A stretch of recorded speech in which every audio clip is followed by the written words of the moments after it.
Hi guys! Welcome back to my channel. Kung bago lang kayo sa channel ko, ako nga pala si Annalyn Tapa. Welcome, welcome, welcome kayong lahat. At kung hindi pa kayo nakapag-subscribe, i-click nyo lang subscribe button sa baba at pakiclick nyo na rin ang bell notification para ma-notify kayo sa lahat ng mga videos na i-upload ko. Kung bago lang kayo guys sa aking YouTube channel, nag-upload ako ng mga video tips, video tutorial, nang sa ganun ay may share ko ang kaalaman ko sa kapwa ko YouTubers, lalong-lalo na sa mga new YouTubers na nagsisimula pa lang gumawa ng kanilang channel.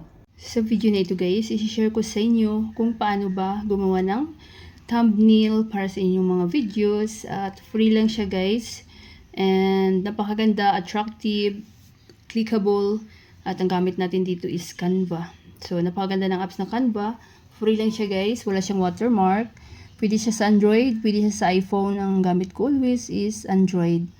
So pag na-install nyo na ang Canva, so i-click na natin. Then, kapag bago lang kayo sa Canva guys, so mag-sign up lang kayo gamit ang inyong Gmail or Facebook. So sa akin is Gmail yung gamit ko. Then, today mag-focus tayo guys about kapag ang yung mga content is about tutorial, like how to make art latte. So, halimbawa yung inyong mga content is about coffee. So, sa mga coffee lover and kung gusto nyong matuto about sa paggawa ng mga art latte. So, para sa inyo to guys. Then, take note, hindi lang tayo makakagawa dito guys ng tutorial about art coffee latte. So, pwede tayong gumawa dito lahat ng mga content, travel vlog, about fitness, tutorial, at kung ano pa. So, i-check nyo na lang guys sa aking tutorial playlist. So, dito na tayo sa loob ng Canva. So, what will you design today? So, dito sa search box, so what would you like to create? Then, mag-search tayo dito guys. Kasi mag-focus tayo sa about coffee. So, tutorial, halimbawa, YouTube thumbnail. So, YouTube thumbnail about art. YouTube thumbnail about tutorial how to make art. So, try natin guys. So, kapag may lalabas siya, latte. Ayan. Then, i-go natin. So, take note guys, dapat may naka-ready na kayong mga picture or photos sa inyong mobile or gallery. So, yan, napakarami guys. So, ang gaganda. At, free lang siya.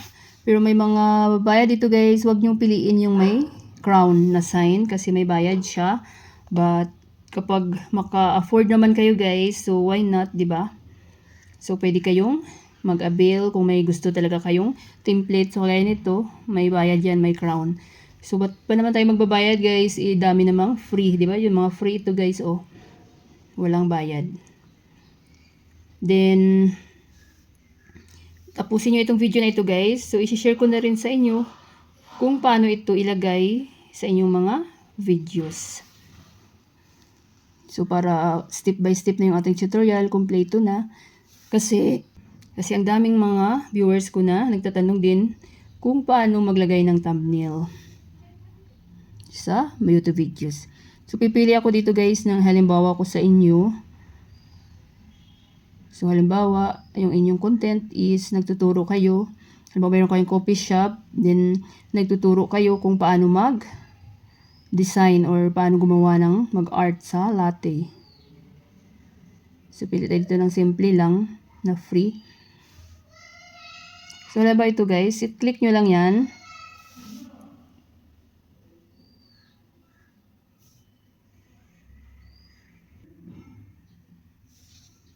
Then, nandito na tayo. So, dapat guys, mayroon na kayong naka-reading picture nyo na sarili nyo talagang picture about sa pag-art ng latte. So, pwede natin yung palitan. So, i-click nyo yung photo na yan guys. Then i-click nyo ang replace. So meron akong naka-ready ditong picture about sa pag-art ng latte. So halimbawa ito. So ayan, napalitan na siya guys. Then pwede natin tong palitan tong text. Kung gusto nyo i-edit, click nyo yan. Then, sa baba, hanapin yung edit. So, halimbawa, ang ipalit natin dito is how to make art latte. Ayan, meron na siyang how to make. So, art,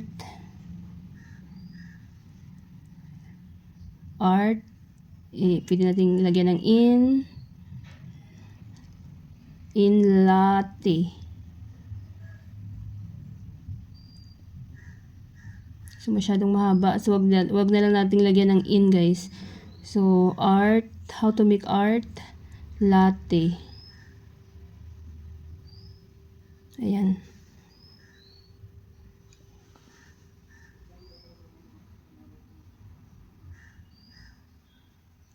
So, try natin siyang palitan. Kung magpalitan natin, guys. Kasi parang natakpan yung ating coffee. Ayan. Move natin konti. Ayan. So, ayan guys. So, napakadali lang. So, pwede, wag nyo na itong palitan kasi meron na siyang what's now. So, pag okay na kayo, so, i-save natin. Try natin siyang i-save guys. Itong arrow. Pababa. So, wait lang natin. Napakadali lang siya ma-save guys. So, kagandahan dito sa Canva, ang bilis niya ring ma-save. So, maghanap natin ng ibang halimbawa kasi parang hindi ako satisfied dito sa una nating gawa. So, na-save na siya. So, balik tayo doon sa template. So, balik tayo dito guys dito sa template. So, try natin to guys.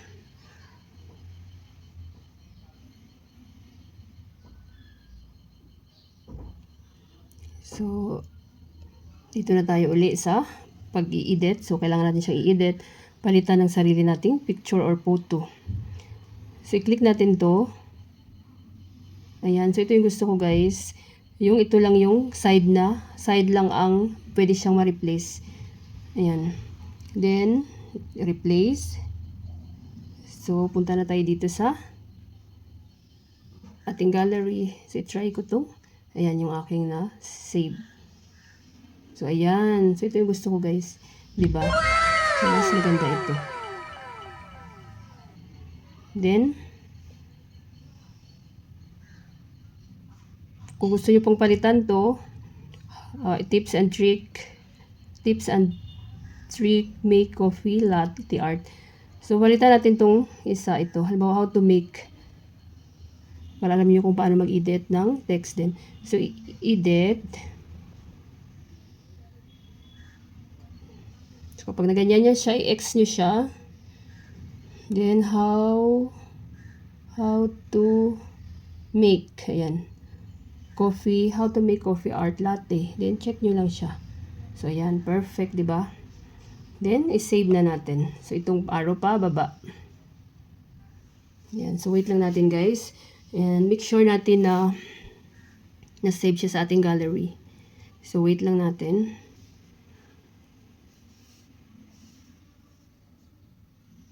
So, yan, download complete.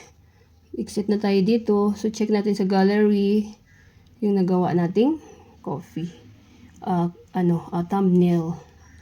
Ayan. So, ito yung perfect. So, ito kanina, okay lang siya. So, mas gusto ko itong isa. Then, exit na tayo. Punta na tayo sa